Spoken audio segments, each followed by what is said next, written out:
Good morning. Welcome to Breakfast Club for Gameweek 38. Of course, the final one of the season. So we're going with a three-piece today instead of just the usual two. It's usually me and Ted. I think Ted's on his honeymoon, actually, which is why he's not here today. So hopefully he's having a good time. But we've got a lot to discuss. Obviously, this is the last chance to make up any kind of points. And I'm joined by Gianni and David. Gianni, how are you doing this morning? Yeah, I'm really well, mate. I'm very excited for 10 games at one time. Like, it's the only time of the season we get that, so I'm buzzing for the 4 PMs. Yeah, I think like last week, everyone was saying, oh, it's great, we've got games at the same time, and then it was just an awful game week. So hopefully today is a little bit better. David, how are you feeling about it? Yeah, I can't wait. I mean, all the games in one go is it's a sensation we've not had in a very long time. It feels like a slight return to normality. But yeah, I mean, I'm also looking forward to that full-time whistle, dare I say it as well, because it's been a long season and we've got the Euros coming up, which I'm very excited about. So yeah, I'm gonna have a fun day, I think. But it'll be nice to sign off on a challenging season. Let's put it that way. Yeah, I'm looking forward to watching England bring it home, and I'm not going to let Gianni speak after that. We're just going to go straight into the FPL stuff because I don't want to hear about Italy. Okay, so we're going to talk about our teams in a minute. I don't think any of us have made our transfers yet for obvious reasons, right? We're all we were just talking about it before we came on. We're all hoping for some kind of team news. Obviously, we can't guarantee that there'll be a leak, but on the last day, you sometimes do get, a journalist or a club or a manager might just say something at some point. So you might as well wait on, right? It's the last week. So that's what we're doing. We're going to talk about our teams, but there's just a few quick talking points and tweets that I wanted to go on. Some of it I'm just drawing stories from, which might not even be there. But I know they affect quite a few people. So we're going to talk about them. So the first one is Diogo Jota. So first of all, he's out for the season. Then there's a tiny chance that he's going to be back for the final game week, and now they've literally released a fitness update. So I've got the tweet on screen. I'm just going to quickly find out exactly what was said. So this is from Klopp.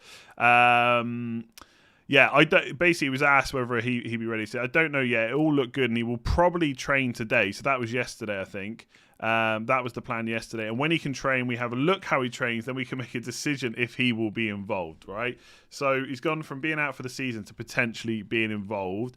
Obviously, being involved doesn't necessarily mean he's going to start. It could be that he's on the bench and he might come on. But there is a chance that someone like Mane or Firmino has their minutes reduced now because of this. Like, David, what do you make of it? Do you think this should change anyone's plans, either with Jota, keeping him, or bringing in Mane or Firmino? Yeah, I'll tell you what, you've come to the right person because I still actually own Jota. I rolled the transfer for 37 and left him on my bench. Partially because Klopp said just before 37 deadline, I think, there's a tiny chance. I kind of wanted 2 transfers for 38 anyway.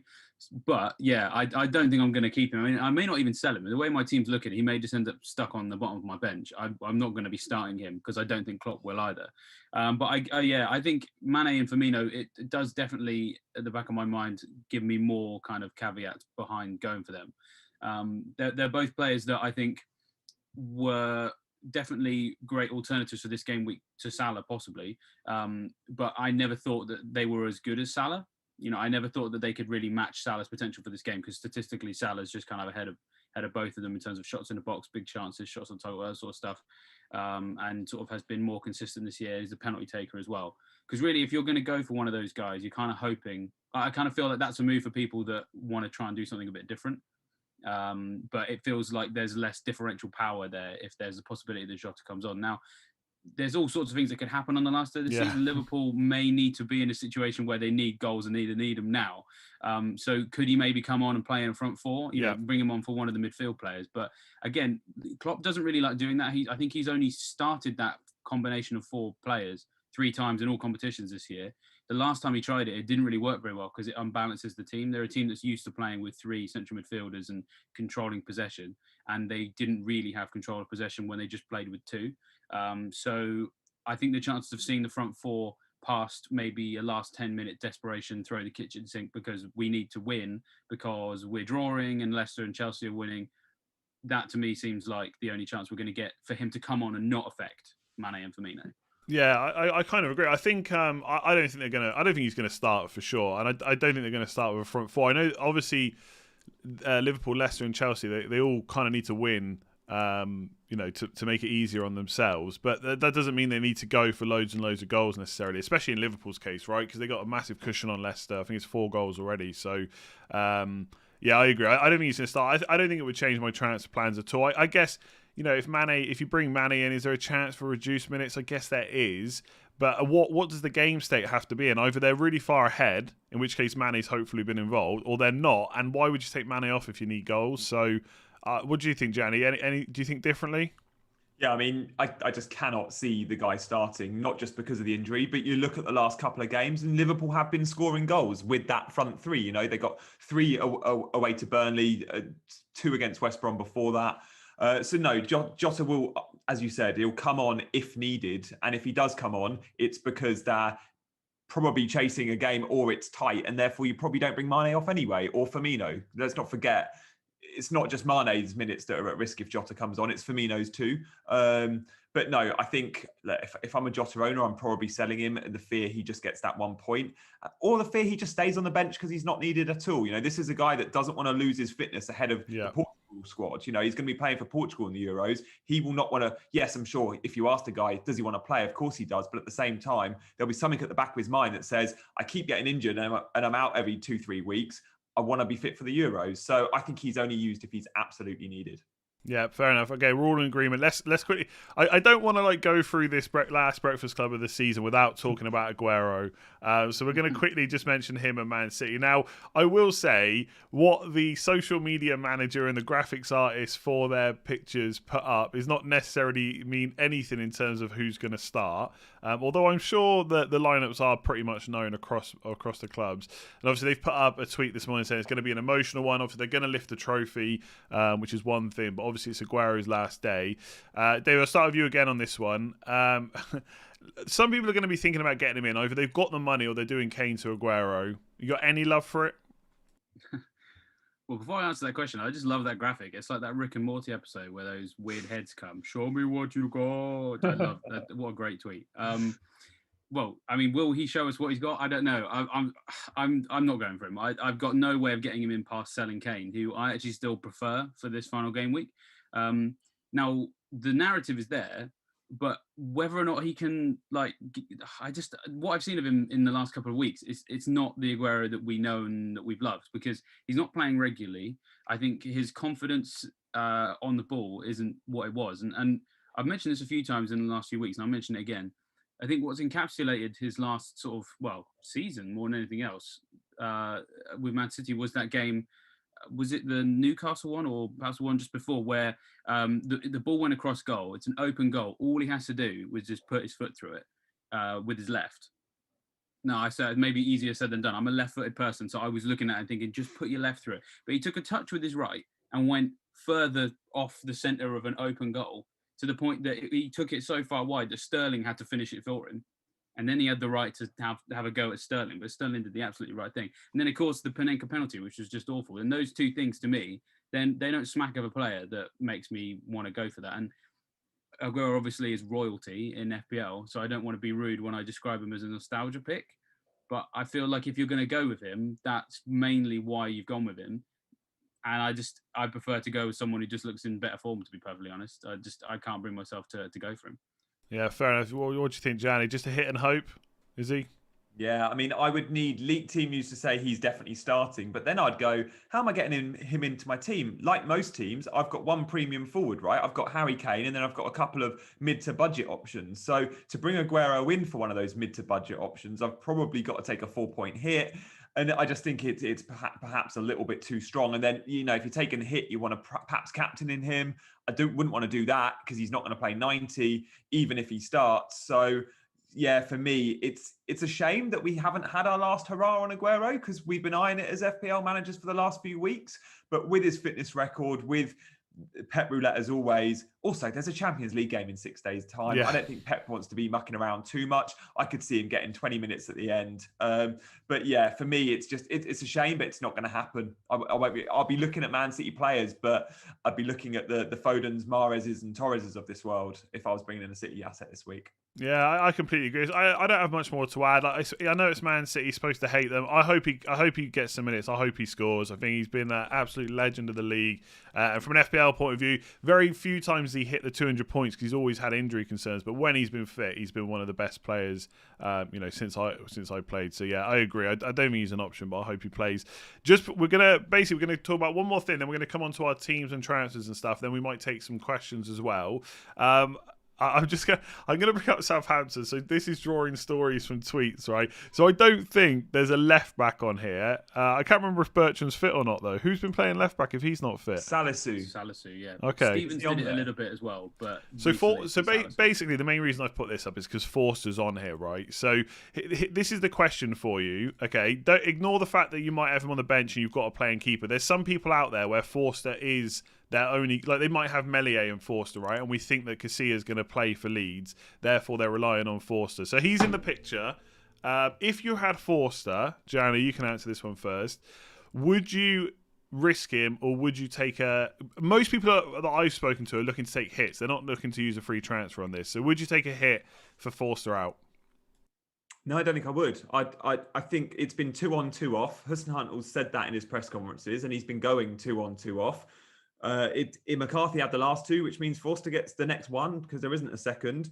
And yeah, I mean, we probably can't read too much into the graphic. I originally thought there was 3 defenders, but I'm now thinking bottom right in but one. Is that Carl Walker-Peters? Yeah, it's Walker-Peters, Bednarak, and Vestergaard are all on there. It's just who's playing left back. That's all.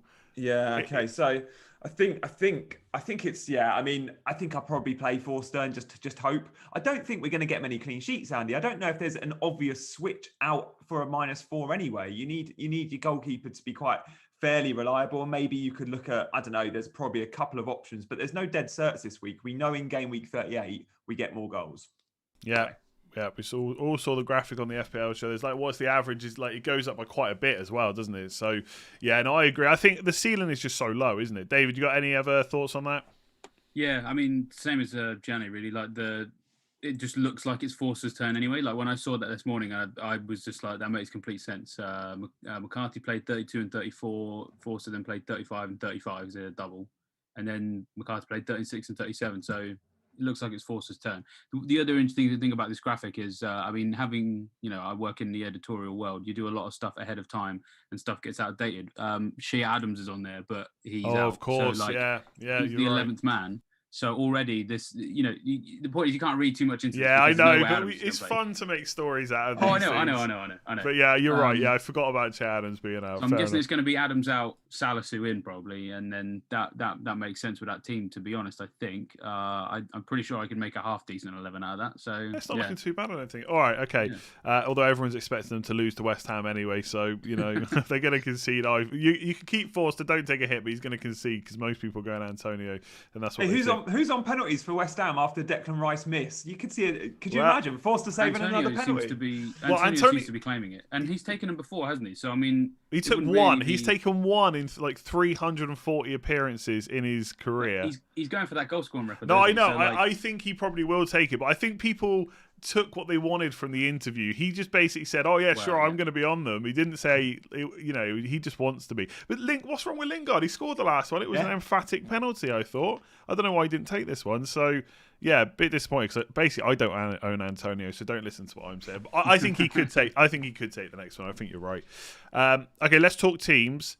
Gianni, we're coming on to your team first. So this is it currently. So you're playing. You got Reece James in there, Luka Dean and Calvert-Lewin. 2 players against Man City. I mean, it's the final day. Who knows what could happen?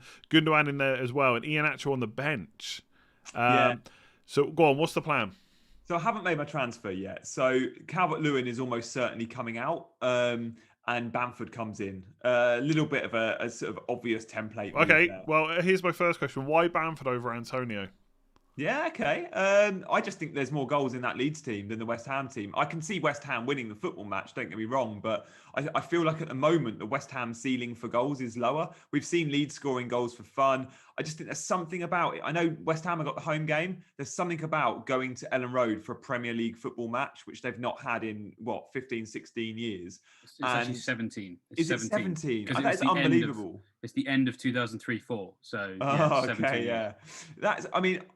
showing my age, like I genuinely remember Premier League football at Ellen Road. So yeah, I'm really excited for the Leeds fans to be able to watch their team in the Premier League against the West Brom team that are dead and buried. I just think Bamford's got the higher ceiling than Antonio and than Chris Wood this week. So Bamford in for me. Calvert-Lewin comes out. At the back, I'm not willing to take a hit to improve Luca Dean. You never know with Dean with attacking returns. It's either start Dean or start Mitchell. Unfortunately, Veltman is injured. I was counting on Veltman playing. And as usual with Potter, it was, he should be fine 3 weeks ago. And every time he's not been and he's out for the season. I'm fairly confident all my 11 start, other than perhaps Gundogan. And if Gundogan doesn't start, that's fine. Iheanacho comes in. I don't think Gundogan's going to get 10 minutes off the bench. For me, he either starts or doesn't feature at all. He doesn't come off the bench much. I wouldn't be surprised if he's rested, to be fair. He started the last couple when he came off with a knock last time out. So I'm very happy starting Iheanacho because I fancy Leicester to score as well, which is why I've benched Lloris. I've gone with Areola in goal. It just seems, again, Fulham fans, home crowd. Newcastle don't offer a huge amount going forward, although they have done in recent weeks. So yeah, I fancy Areola just over Lloris. Yeah, fair enough. Are you definitely captaining Salah? Is that going to move at all? It's not going to move. If I was chasing mini league glory, Andy, or it was tight in my mini leagues, I would genuinely be going Bamford captain. If those above me I knew were going Salah and I needed to make up some difference. But for me, I'm just playing for how the most amount of points. There's no mini league chances, or I can. Yeah, I'm dead and buried in all my mini leagues, so it's Salah for me. Okay, before we come on to your team, David, right, let's talk about that Bamford versus Antonio. If you could only have one final day. So I kind of agree. I think the Leeds game has more goals. I think we can all probably agree on that. But what do you think about Antonio? Because he's probably more likely to stay on the pitch for 90 minutes. I think Bamford there... I mean, I've got Bamford, right? I love him this week. I really do. But in the back of my mind, potentially I know that he could come off around 60, 70 minutes. Possibly. What do you think? Antonio versus Bamford, final day? Yeah, I got to be honest. I think Bamford coming off, I would be kind of surprised at, because I don't really necessarily know, I suppose.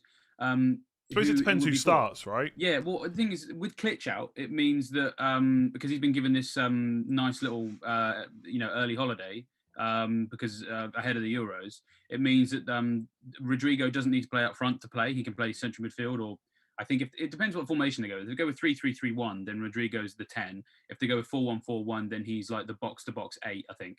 Either way, he can play in the same team as Bamford. And so then in the last game, Bamford, obviously, I'm pretty sure he stayed on the pitch the whole... Yeah, he played 90 minutes because there was no Rodrigo to come on for him. And I don't really know who would come on for him in that scenario, because like they do have just a couple of players who aren't involved. Like Costa's not involved, Klitsch isn't involved. Llorente and Koch aren't involved, so they can't bring them on to either play in midfield or, stick an extra man in defence if they need to take a forward off or whatever. Their next guy who may come in who's a forward is Neil Huggins. Anyone got him? So, I mean, Bielsa, I don't know. I mean, there might be Leeds fans in the chat who maybe know more about what Bielsa does on the last day of the season, but he usually strikes me as the kind of guy that isn't sentimental. In the sense of, I'll bring off my best team to let someone else play. Like, we got a 90-minute game against West Brom, and we're going to play to our absolute full best for a full 90 minutes for the fans.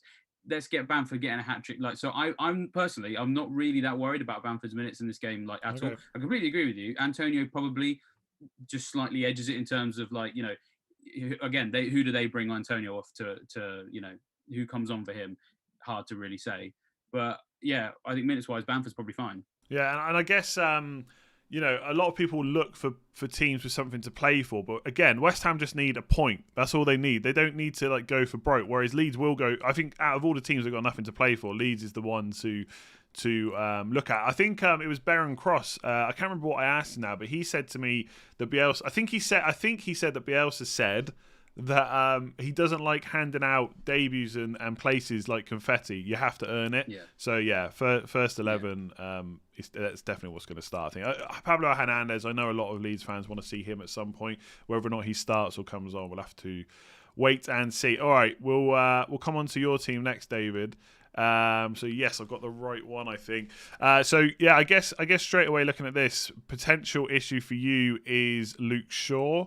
Do you think he's going to start, or are you just hoping that if he doesn't come on? Yeah, well, I'm thinking of getting rid of Shaw.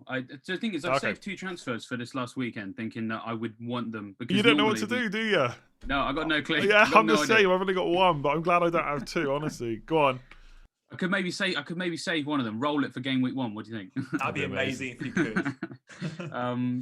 The thing is, I'm kind of waiting for a bit more info. And that was what was my decision earlier in the week as well. Because game week 38, we historically have got more information, not even just from leaks or journalists or whatever, but we often get a lot of managers saying, "Look, it's the last game of the season I'm to play for, so I'm gonna." Arbitrarily, let's say I'm going to start Neil Huggins. Now, obviously, Bielsa hasn't said that, but you get what I mean. Sometimes you get managers that will actually give a lot more specifics to their team. I'm pretty sure we had like last year with United, we got told De Gea was playing, and then I think a couple of years ago we got told by Mourinho that Romero was definitely going to play. All these sorts of things that we often get told. I was hoping we'd get more of that in the press conferences, and we didn't. I'm kind of hoping that we get something out of some journalists later today, maybe spotting some squads turning up or some guys in the stadium who's warming up or whatever. So everything's subject to that. But yeah, I am worried about Shaw playing because there's just no need for him to play at all because, he's probably arguably one of the best players this season, perhaps maybe second best behind only Fernandes. I think Tellez played there whenever they've needed to rotate recently. There's no reason not to use him today. So then I'm looking at selling him maybe to get Soufal for West Ham. I'm not too excited about the clean sheet potential, but I think that he can possibly get a few attacking returns because he's kind of always looked like he was kind of close to get. He's kind of all season looked like he's close to getting a big haul because he's been ticking over, getting assists and things. And Southampton in their last 6 have conceded 27 chances down their left, which is the second worst in the whole division. So they're more likely to concede chances from Soufal than they are from Cresswell. And Soufal has more assists at home than Cresswell. I think Cresswell has the same number of fantasy assists, but Soufal has more normal assists. So I'm looking at him because I think that he's just got a nice little niche kind of opportunity for me to get something. So then that puts about $1 million in the bank, I think. And then I got no idea what to do. I'm just looking at your team. I reckon you might. Well, I reckon either you roll or you change a bench player just for the sake of it. I just don't even know. For example, I've got. We'll come on to my team in a minute, but I've got a similar thing where I don't really have anyone I need to get rid of. But I would think about Lingard to a Man City player if we knew the team, for example. So let's say you get rid of Shaw for Soufal. Are you looking for a particular lineup or player to start that you want to kind of move on, or you generally just have no idea right now? Yeah, what Man City is maybe what I'd look at. I mean, the thing is, the troubling thing is selling Lingard ahead of Southampton also is quite difficult. I'm a big fan of don't sell him if you think he could get something. So that's my problem is I'm looking at my team and I don't really know who to sell. Lingard maybe. I mean, if I can go from Lingard to a City midfielder, then maybe I could just take a risk. It's last day of the season or whatever. But the problem is that if I don't know. I mean, I'm 64k. I want to get into the top 50k. It's doable. I'm about 12 points off with the right captaincy. Which I'm not settled on yet, by the way. I could captain a Leeds player. It's just how much of a tilt I want to go for. Because if I basically just play a straight bat, I can probably just lock in 60k and be like, take it, good season. I was 400k 10 game weeks ago. So, I'll take it. Or do I, go for, as a City player and captain Rafinha and try and get to 40k or something like that. That's a big decision I've got to make between now and the deadline, basically. Okay, I mean, one of the things I can see, I think you're able to do as well. If you took Jota out, that frees the Liverpool spot, so you could take him down to Willock and just bench him, and then you can afford Luca Dean or maybe even Shaw, to be honest, to Robertson. Is that? Yeah, Robertson's on my list as well. Yeah, I've thought about Robertson. I looked between him and Soufal, and I kind of didn't really see that much difference in terms of creative potential from the stats of late. And bearing in mind that Soufal has the advantage against the weakest side of Southampton, I think I'd probably still go that way. I'm not 100% sort of certain on the Liverpool clean sheet for this.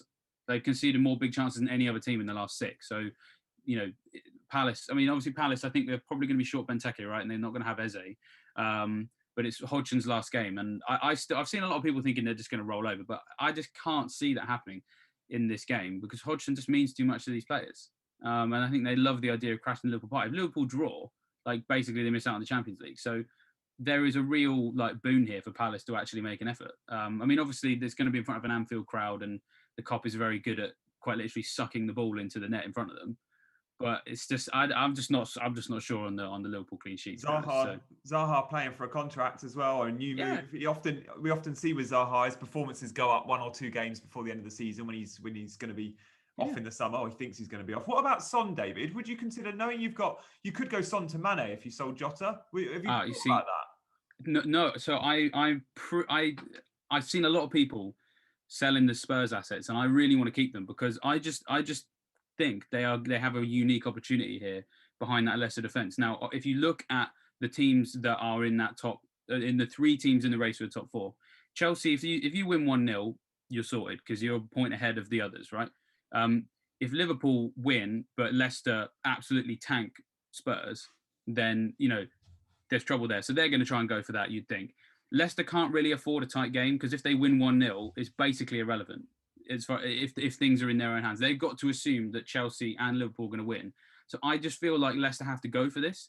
And even if that's not a mentality that's there from the start, I think it will be there from the last 20 minutes or the second half, like depending on how the day plays out. So I just can't really see a world where there isn't, at some point in that game, a hell of a lot of space behind that defence because they're having to throw the kitchen sink. And if you need a team, or 2 players especially, that have punished people on the counter-attack this season, it's Kane and Son as a pairing. Like, all Kane's got to do is just chest it down in the centre circle, nick it behind one of the defenders, Son on his bike. That's a goal. So I'm quite confident in keeping them. Now, I'm sure what'll happen now is they'll both blank, but I just feel like that narrative is there, and I think it's being overlooked a little bit because everyone's so focused on thinking about the teams who have something to play for that I think sometimes it can be easy to forget that if you have something to play for and you have to take risks, who you're playing against can benefit from it. And so then that's just my thinking with the Spurs guys, really. Yeah, I kind of agree. I've got both of them as well. I'm not really looking to sell them, I don't think. Although after the Villa game, there is a little part of me that wants to because they were so bad. They were bad. Yeah, I kind of agree. I don't necessarily think that Leicester go from the off. I think that's risky. I think they try and see, because if Villa or Palace could do them a favour, then they wouldn't have to push for it. But at some point, they're probably going to have to. There was a question in the chat, and we'll come on to my team. Again, this is probably more of a if we get the team sheet type thing. But if you knew that Chilwell or Alonso was starting, what about Chelsea defence? Nah. I never know. The idea of getting involved in second the Chelsea... best defence in the league. You know who's starting. That's the difference. You're not having to guess. You know that Chilwell or Alonso is starting. Okay. I guess I can't imagine a world where I know that. But you do know that in this scenario. So are they then part of the plan, or are you still going to ignore them? Maybe, I guess. But I don't love the Chelsea defence. They kind of... I'm sure I'm going to annoy Gianni now, but the stats have been very good. But there's been a couple of times when they just haven't quite capitalised on it. And again, if there's a point in time in this game where Chelsea have to really go for it, because if they're drawing and Leicester and Liverpool are winning, then Chelsea are going to have to go for it. Then again, Villa, a team that are perfectly capable of punishing even Chelsea on the counter-attack with Grealish back, and I think Watkins has been one of the best forwards in this league this year, even if he's been a bit unlucky. I think it would be so Watkins for him to cap off this season where, he's had a bit of criticism from some people for his finishing, for him to go and, score in the 90th minute to deny Chelsea the Champions League, something like that. So I don't know. I can't. I'm obviously starting Mendy here at the moment, but that's because I don't really have many alternatives. Oh, of course, yeah. We doubled Chelsea defense. And I don't want to change my goalkeeper, but if it's spend a transfer on a Chelsea defender, I don't know. With all these 3 teams in the Champions League, I probably sound like an old record, but I don't know. I don't think anyone will keep a clean sheet. I think there'll come a point when they have to go for it, and then they get punished. So sorry, it's a no from me, and I'm sure they'll both get double figure hauls now. So fair enough. I mean, everyone just loves a bit of Alonso if they know he's starting, don't they? Okay, I'll come on to my team. Mine's just as boring. I'm not going to lie. I mean, I kind of showed my hand a bit last week when I bought Mane in for a hit. I kind of regret doing that now. But it is a bit of hindsight because Antonio did so well. I wish I had Antonio. I could just bring Mane in for a hit this week instead. But it is what it is. I'm going without Antonio for this one. So I'm kind of in the same position as you do. I've only got 1 free transfer. I don't really need to make one. I would 100% I roll this transfer if this is in a normal game week. The players I'm considering are Son, but I don't think I want to do that really. Lingard and then Dawson. Goalkeeper, I just don't see enough upside. I think last day of the season I can't do it. Martinez as well. to be honest, a lot of my thoughts this week are what ifs, which I've not done this season. But what if Martinez got a clean sheet? What ridiculous score would he get against Chelsea?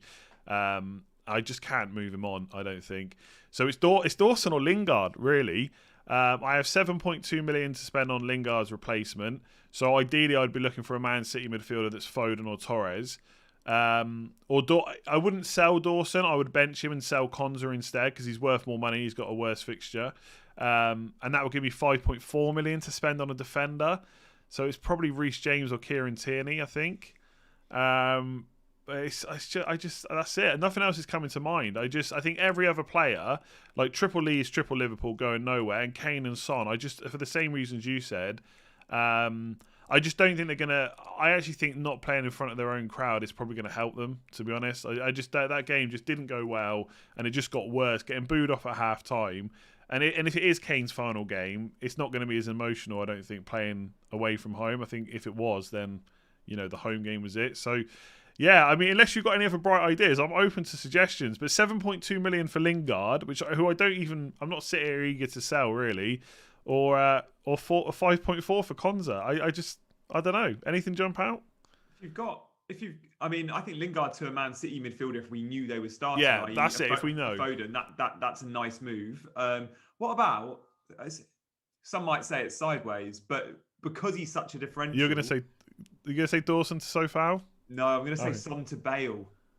1 week only. Gareth Bale, possibly higher upside if you go on current form. I know he's playing away from home and Bale's been better at home. But Son just looks shot to me. And Bale's had his rest. I know he's playing with a slight injury, but they're both going to start, right? So I don't know. 1 week only. Would you fancy that? Or is it a little bit too rogue? I just feel I'm downgrading to a worse player. That's all it is. On his day, I know, Bale has done so well, and his goal threats, is decent when he plays. But I just Son has just been so good. I think for 1 week, I just wouldn't bet on it. I'd be more likely to go Dawson to Sofao, to be honest. I think than Son to Bale. I just think with Son, you get 90 minutes. Simple as that, and you just don't get that with Bale. I know he got 88 the other day, but getting 88 meant that he couldn't start the next game. So that's the kind of fitness levels he's at. I don't think I need to push it that much. I guess it's an idea. I've considered Son out to a Mahrez or a Pulisic if we knew they were starting, but I genuinely don't know if that's a big upgrade. I really don't. So yeah, I'm kind of stuck. I'll be honest. I'm waiting. I think if you Dawson so far, there's worse moves than that. And I think I'm always when people say sideways move, as in it's in the vernacular of FPL a lot. And I think sometimes it can be misleading to people in the sense that it might look sideways, but if you're moving from someone who doesn't have a great deal of potential for attacking returns to someone who does, even if they're in the same team, it's not really a sideways move because we don't. When you're looking for attacking returns, you're not really investing in a team; you're investing in a person.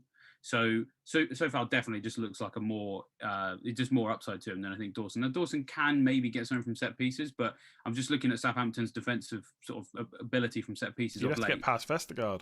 Well, absolutely, and Vestergaard is a big part of that. So last 6, they've conceded 20 chances from set pieces, which is 9th best. So it's hardly, incriminating evidence. And then in terms of headed chances conceded, it's 16, which is 10th best. The teams that are going to concede from set pieces this week are Sheffield United, Newcastle, Burnley. They're bottom 3 for headed attempts conceded. Newcastle, Sheffield United, and West Brom are bottom 3 for set pieces conceded. So if Dawson was playing any of those teams, then maybe holding him would be fine. And then just in terms of expected goal involvement compared to 2, so far last 6, is expected to have been involved in 1.15 goals and plays against the part of Southampton that has been defensively the worst because it's conceded more chances there than anywhere else. Versus Dawson, whose expected goals conceded is 0.34. And often when he has those big chances from set pieces, his XGI is a lot higher, but he just hasn't had one of those for a little while. And as I said, as you said, getting past Vestergaard is difficult. So I think there's way worse moves than Dawson to Sofao if you're looking for an upside. Yeah, I'm going to be completely honest, right? This is a full-on, not logical thought process for me. If I sell Dawson, I'm not going to sell him. I'll probably bench him, and I would do Konza to Sofao. But if I went and got a different player from the same team and then Dawson scored, I don't think I could take it. I just don't think I could. Whereas if I didn't get Sofao, I think I'd feel a little bit better about it. And that's all it is. And that's not logical at all. It just isn't. But that's how I'm I would What's your rather rank at the go for a moment? different team, I think. Okay. Reece James. Where are you ranked right now? Like, and what are you sort of like? Because I mean, you've had an incredible season, and you've been in the top 1K.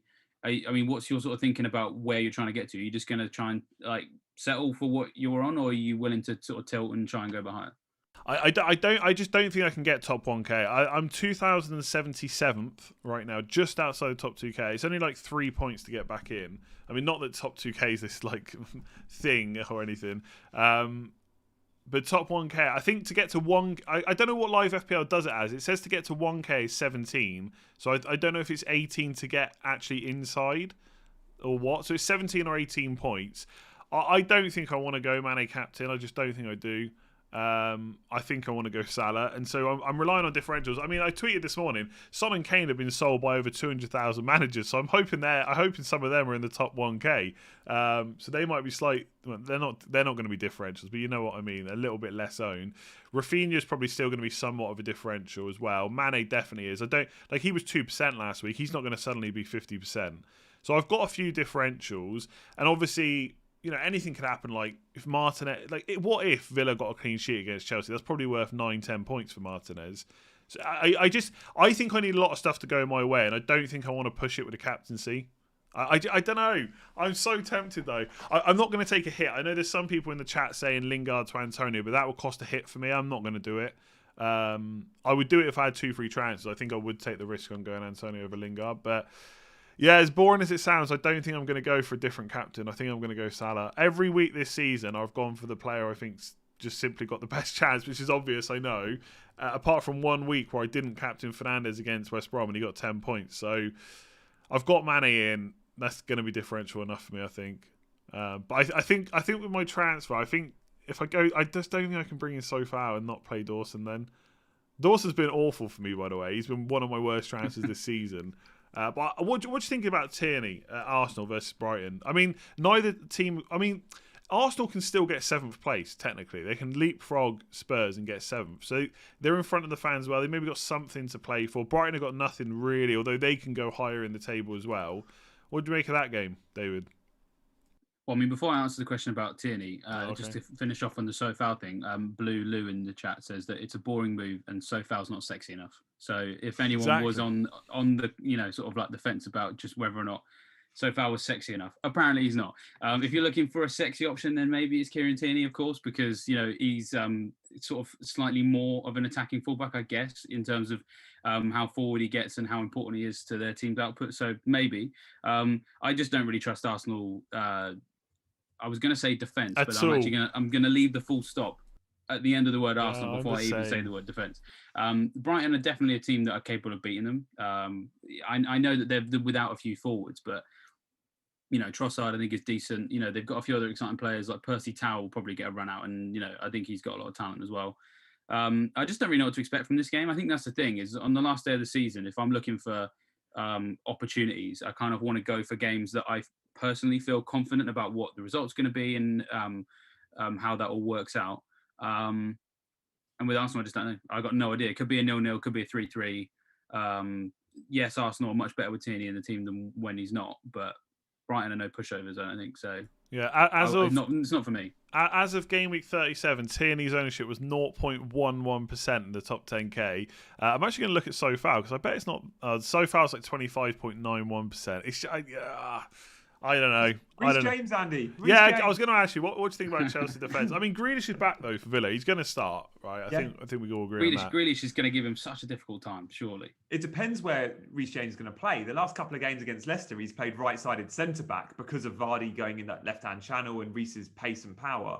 And we've seen Azpilicueta as the right wing-back. And I think the plan was, in possession, Reece James goes to right wing-back and out of possession in the back three. But it didn't work out like that, and you're asking too much of him.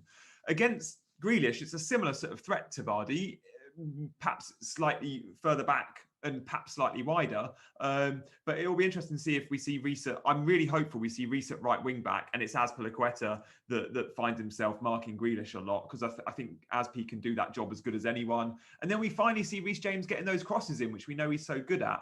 Unfortunately for Reece James he's not got a number 9 to get on the end of these crosses. He would have unbelievable numbers for assists this season if he had someone getting on the end of the crosses. Giroud.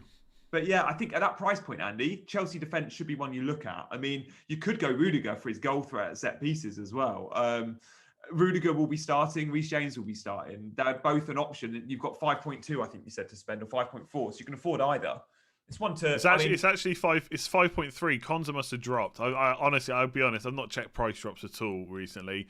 I tell you who. Last thing on my team, then we'll do a few questions. I am considering Reece James.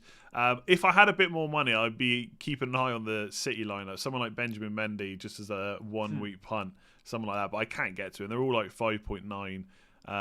Or more expensive. Stones is the only one I can get, which we know he's got a bit of goal threat from only in double game weeks, I guess. But then his ownership's high, so I guess for you, if you are going to captain Salah, then you need a couple of differentials in your team, right? So buying Stones would be pointless. Well, not anymore. Like in the top 10k, Stones is 1.65%.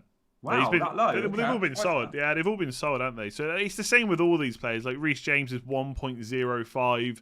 Like they're all quite low. So yeah. Anyway, that's my team. I don't know what I'm gonna do. I'm gonna wait till 229 and just do something. That's the thing. I can't see Dawson starting for me this week, but I also don't want to go for so far because I just can't do it. He's not sexy enough. He's not sexy enough. Okay, I'm going to keep an eye on the chat. We'll just do questions for 5 or so minutes if you two have got enough time. So one question I saw on Twitter actually from Rhinos, I know he's a long-time user of Fantasy Football Scout. He was asking about taking hits for Everton players. A lot of people have got this conundrum. So obviously they're playing Man City. It is last day, so I mean, for any game we can always say anything can happen on the last day. But I guess the two main players are Luca Dean and Calvert-Lewin. So you've got them, obviously, Gianni. You're starting both of them. You're going to swap Calvert-Lewin out. Why don't you want to take a hit for Luca Dean? Taking a hit for a player when you're only getting 1 week out of them. I mean, when we take hits, we often think we're going to benefit later down the line, right? It's like, oh, okay, I might not be rewarded this week, but I will next week or the week after. We don't have that luxury in game week 38. Also, when you've got a player like Luca Dean, you just never know that attacking return could come. I know it's Man City. I know they don't concede many, but Luca Dean, they'll probably play a back five, Everton, so he'll be a wing back. He'll be on set pieces, or at least half of them. I just always think, what if with Luca Dean? So yeah, he's not one I'd ship for a hit. And David, what do you think about Calvert-Lewin? Would you let's forget about what they've done with the other transfer. They've got Calvert-Lewin; he has to start. Would you look at bringing in Bamford or Antonio or Wood or someone like that for a hit this week for Calvert-Lewin? Yeah, I wouldn't. Certainly wouldn't advise against it. I think the chances of Man City conceding particularly heavily are quite low. I was just having a look at City on the last day of the season. For the last 3, they've won the title in 2 of those. So you could say that it's been pretty much a dead rubber every time, possibly with the exception, I think, of the year Liverpool won it. Of course, no. It was a dead rubber every time. Dead rubber every time for Man City. Last 3. They beat Southampton 1-0. They beat Brighton 4-1, and they beat Norwich 5-0. So across 3 Game Week 38 fixtures, over the last 3 seasons, they haven't let up to the point that they've let loads of goals in. They've only conceded 1 goal in those 3 matches. Now, you could argue that Brighton, Norwich and Southampton in those seasons maybe didn't offer as much as Everton can. But when you think about the different upsides, Bamford against West Brom, I think they're going to rip them to pieces. I mean, last 4 matches, I think Leeds are top 3 for XG from open play. And that's before we even get into the set pieces, which West Brom concede quite a lot of. Bamford's also pretty good in the air from the stats as well. West Brom conceded a ton of headers as well. So there's just so many different routes to points with him, and he can get assists as well. I mean, he hold the ball up and Rafinha will stick it in, like we've seen that before as well. So Bamford, I think there's definitely the possibility that the hit can pay off, because if you think Calvert-Lewin's if he's going to get 2 points and Bamford gets 12, then taking a -4 to get to that, you've made a decent profit on the investment. Antonio, I think I echo what sort of was mentioned earlier. I think the ceiling for goals for them in this game isn't quite as high as it is for Leeds, so I would be more. I wouldn't be so excited about the idea of taking a hit to go Calvert-Lewin to Antonio in that case. Chris Wood, though, I think he can have a good game week 38 when you think about what he's done recently in Sheffield United's defence. So Wood and Bamford, I certainly wouldn't be saying it's a bad idea to take a hit to get to those 2 from Calvert-Lewin. Yeah, I think we can easily get sucked into saying there's nothing to play for, but a lot of players are playing for European Championship spots in the summer. I mean, I know a few squads have already come out, etc., but there's going to be some places up for grabs. And also for Man City, like Gianni mentioned earlier, some of those players are going to be trying to play for a spot in the first 11 of the Champions League team. Right? I think we all pretty much, if we had 20 quid, we could probably call what the lineup would be if everyone was fit, just because he played pretty much the same team for the last few Champions League games. But who knows? We know what Pep's like. Someone could float his boat on the last day of the season and maybe make him rethink. So they are playing for quite a bit. One player we haven't discussed at all, actually, because none of us own him already, is Bruno Fernandes. A lot of people still own him. Again, he's been really heavily transferred out. I think it's over, when I looked earlier, it was 188,000 managers already this week. And obviously that's just going to keep going up before the deadline. Gianni, what do you think to that move? Do you think it's worthwhile? I mean, again, a lot of people are going to Mane as well. Do you think that's becoming a bit of a bandwagon move, or do you think it is a solid move? I think it's a fairly solid move. I quite like that move, if I'm honest. And I do think, yeah, I mean, we just don't know with Bruno. He is the sort of guy that we know can play 3 times a week in consecutive weeks, week on week. But surely he's going to be rested. And if he's not, then his minutes will definitely be managed. I am personally a little bit surprised we've not seen many go Bruno for a 1 week punt only Bale. I know I probably sound like a broken record, but I do think that this could be a good week for Bale as a differential. We're talking about a guy that's 4% owned, although Mane's numbers in terms of ownership are so low as well. I've seen a couple even go and Shivam in the chat has said Aubameyang as captain. I've got a mate in my mini league that I know has gone Bruno to Aubameyang. That's a little bit of a road call for me. I'd prefer Mane and Bale over Abba, but he is one of those where you just go, he's one of those on his day type players out of nowhere could go and get a brace or a hat trick. But yeah, I don't mind the Mane switch at all. I'd be selling Bruno to Mane if I had Bruno, I think. Yeah, we do on Fantasy Football Scout. There's a team news tab at the top of the website if you haven't already checked it out. And there's lineup predictions. Neil doesn't have Bruno Fernandes in his predictions. I also had a look at Manchester Evening News. So they had 3 people pick a predicted lineup, like one each, not the same.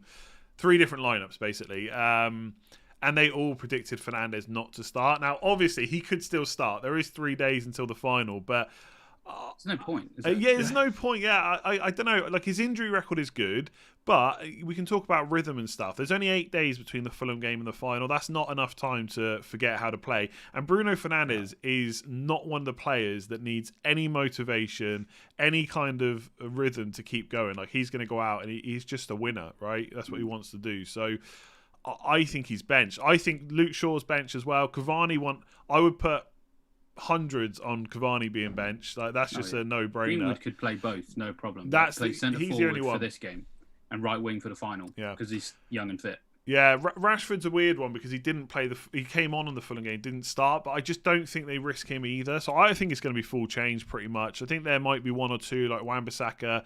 I'm sure Henderson will start this game because De Gea is probably going to start the final. But yeah, I think Solskjaer said for the Fulham game, because De Gea came back in and he said he was undecided for the final, and he said in the last 2 games will give an opportunity for competition. Now, he didn't actually say Henderson will play this one, but by saying that the last 2 games of the Premier League season would help him decide who would play, if he's already played De Gea, then it makes sense that this would be Henderson, and then he could kind of assess each one and then pick one. So yeah, I think Henderson in, definitely. Yeah, there's lots of rumours that De Gea has already kind of been chosen for the Europa League as well. So, yeah, we'll have to wait and see on that. But I agree, Henderson to start this one makes sense. Gianni, while we got you, it feels like we've asked ourselves this question every single week. And although he's done okay overall for Chelsea, in FPL, I would say he's been a letdown. Werner, last day of the season, would he finally put some tap-ins in the goal? It wouldn't surprise me in typical FPL fashion. Out of nowhere, the unfashionable pick that was backed heavily at the start of the season goes and bags a brace. He's playing really well of late. I mean, I know we criticise Werner for his finishing, but earlier on in the season, arguably, you could criticise him for his performances as well. If we go off the last month and you look back to the Champions League semi-finals, even the last couple of Premier League games, including the Man City win, the Leicester win on Tuesday night or Wednesday, whenever it was, Timo Werner played really well. He is running back lines all over the place. Against Man City in the FA Cup, he was phenomenal. And I just wonder if goals are on the horizon for him. I mean, he isn't connecting with the ball well. He's not striking the ball clean. I often think he doesn't strike the ball clean, Andy, this sounds so sort of back to basics, but he's often off balance because he's too quick, right? He's never settled. He's so fast, and he's often 2 steps ahead in his head, which means he's always offside and he's off balance. But when he starts hitting the ball clean, which we know he can, he's done that for Germany, he's done that for Leipzig, then the goals will come. And I do think next season he becomes a really nice option, because I think his price will drop a little bit as well. But yeah, I mean, no doubt today he'll be starting against Aston Villa. Tuchel's really liking how his performance is. Chelsea need to go out and score a goal today. Okay, so here's something for you. I know this because I looked it up the other day, because I've been quite. I've been looking at Havertz and Pulisic quite a bit. If I knew they were starting, right? Yeah. But one of those two will start, but not both. Yeah. Yeah. Since game week 15, Chelsea have only scored more than 2 goals once. That was Crystal Palace 4-1. So last game they won 2-1. Arsenal they lost. Man City was 2 goals. Fulham was 2 goals. West Ham was 1. Brighton was 0. Obviously only put 2 past West Brom. Well, that was a bit of a weird game, I granted. None against Leeds. 2 against Everton. 1 against Liverpool. None against Man United. They don't score many goals under Tuchel. I think maybe next year he'll have that figured out, where he has the defence and the attack, a bit like Man City. But right now I just feel like it's defence first, and he knows they can go and get 1 or 2 against Villa, and then they'll see the game out. I don't know. What do you make of Chelsea attacking punts, David? Yeah, I wouldn't want to do it personally, for the reasons you've mentioned there, because I think they obviously have the strongest hand out of all of the 3 teams going for it. If they win 1-0, they're fine, and that's basically been the specialty under Tuchel, right? Like, he knows exactly how to achieve that.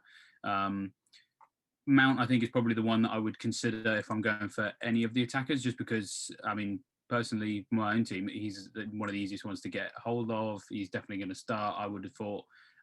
Last 6 matches, he's created 5 big chances, which is the most in the whole league. So he's performing relatively well in a relatively key metric for what you're asking for out of a 7.3 million midfielder. So he's probably the one I'd be the most interested in, but I may just skip him for my own team because of everything you just mentioned there. I think 1-0s that's what Tuchel delivers right now. I agree with you. I think next season it will be a lot more exciting. I think it was very obvious that Chelsea's problem, I think, was the biggest problem under Lampard was probably the defence. So then come in, fix that, build a platform on to great things, obviously. Tuchel's success, I think, I've been really impressed with what he's achieved in a short space of time. And then beyond that, get the attack firing at a Man City level. It's definitely possible, but I'll be surprised if they score a ton of goals this weekend. There's a comment in the chat that says Chelsea score 3 goals every week, just that they're either offside or handball. So that's the only problem with them. Okay, I think we're going to leave it there because I think we've covered most of the big talking points. Obviously, we talked about our own teams. Plus, there's a good amount of time to watch this if you're not watching live up until the deadline, which is 3.5 hours away. And then we are done for the year. So thank you very much for joining us this morning. Do give the stream a like if you've enjoyed it. And obviously hit that subscribe button. We'll have loads more content next season. And Gianni is doing Scoutcast Match Day today at 3:30 until about 6. Just to cover all the games, right? They're all on at once. So there's four of you, right? It's you, Lee, Seb, and Toby. Is that right? Yeah, we've got Lee watching Liverpool, which is going to be worth it alone to see him sweating on Liverpool. Me watching Chelsea. He won't be able to talk. He'll just be watching. We'll have Sam from FPL Family coming in every now and then to keep an eye on the Spurs game. Tobes will be watching that too. Seb's on Leeds. So yeah, it's going to be a fun, chaotic couple of hours. Do join us at 3:30. Good stuff. Thank you for joining me this morning, Gianni. And David, thank you as well. You looking forward to making your transfers later? Not really. And I've seen people in the chat mention that, and I was thinking it too. We haven't even talked about De Bruyne. I mean, of course, yeah, and he's probably going to have to get minutes, isn't he? Yeah, he's not played for a while. He's going to need some minutes for the Champions League, as you say. I think the last time he played was about 6 or 7 games ago. I think it's game week 30 last time he played. But in his last 6 matches, he is third best in the league for chances created, and 19 points on the last day of last season. So I think a lot of people possibly sleeping on him. If you're looking for differentials, I think he is one, but Definitely. He's hardly a kind of player that you don't trust, right? It's Kevin De Bruyne. So I was kind of nervous about what on earth to do. And then I thought, De Bruyne as well. It's low hanging fruit possibly if I can get to him. So yeah, I think people selling Bruno Fernandes if they got a bit of money. Mane, I get the Aubameyang shout. Like, I agree. I don't really buy into it too much, but he's one of those players. If he scored 2 or 3 goals today, no one would be shocked, right? He is that kind of player. And De Bruyne, I love De Bruyne. I've tried to have De Bruyne in my team whenever I could this year, and I've just checked. And obviously, these percentages will go up a little bit today, some more than others.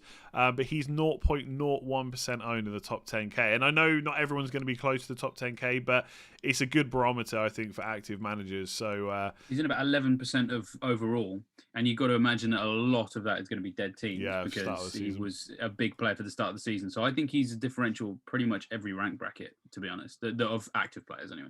There you go. So if you weren't already confused, David's giving you another player to think about. Absolute 11th hour, bye, David. Oh, by the way, KDB. All right, we'll absolutely leave that. I love De Bruyne, so if you wanna go for it, why not? I do think he gets minutes. It's just how many. It could be a 60 to 70 minute guy, right? We'll leave it there. Thank you for watching. Good luck with your decisions. Gianni will be back at 3:30. Otherwise, thanks for everything this season. Hit that like button, hit subscribe, and we will see you again soon.